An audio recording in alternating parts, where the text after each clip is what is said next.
భారత్లో ఉంటూ శత్రు దేశానికి సహాయపడే వారిని ఏం చేయాలి, ఏరి పడేయాలి?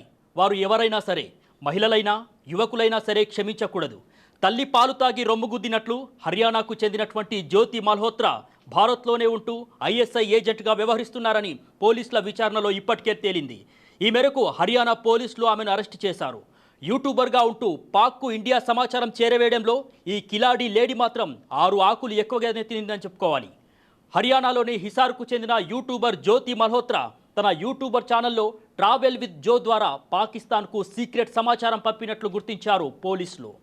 యూట్యూబర్ జ్యోతి మల్హోత్రాకు పాక్ ఆర్మీతో నేరుగా సంబంధాలు ఉన్నట్లు పోలీసులు గుర్తించారు. భారత్కు చెందిన సమాచారాన్ని ఎప్పటికప్పుడు జ్యోతి మల్హోత్రా పాక్ ఆర్మీకి అందించేదట. పహల్గాంలో ఉన్న లోటుపాట్లను కూడా జ్యోతి మల్హోత్రా అక్కడి వారికి వివరించినట్లు బయటపడింది. జ్యోతి మల్హోత్రా పాకిస్తాన్ ఇంటెలిజెన్స్ ఆపరేటివ్స్ ఈషానూర్ రహమాన్తో సోషల్ మీడియాలోని అనేక ప్లాట్ఫారంల ద్వారా సమాచారాన్ని ఇచ్చినట్టు పోలీసులు గుర్తించారు. ఇంకా ఇలాంటి కిలాడి లేడీలు ఎంతమంది ఉన్నారనేది మాత్రం పోలీసులు ఆరా తీస్తున్నారు.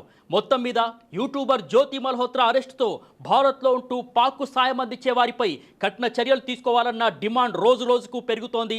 ఇప్పటికే దాదాపు అనుమానితులుగా ఉన్నటువంటి వారిని, అదేవిధంగా విచారణలో ఏదైతే భారత్కు చెందినటువంటి రక్షణ వ్యవస్థ సమాచారాన్ని మన శత్రుదేశమైనటువంటి పాకిస్తాన్కు చేరవేస్తున్న 11 మందిని అరెస్ట్ చేసినట్టు తెలుస్తోంది. ఇక ఇదిలా ఉంటే హైదరాబాద్లో భారీ పేలులకు కుట్ర పన్నినటువంటి సిరాజ్తో పాటు సయ్యద్ సమీర్ను పట్టుకోవడంలో పెద్ద ముప్పు తప్పినట్లయింది హైదరాబాద్కు.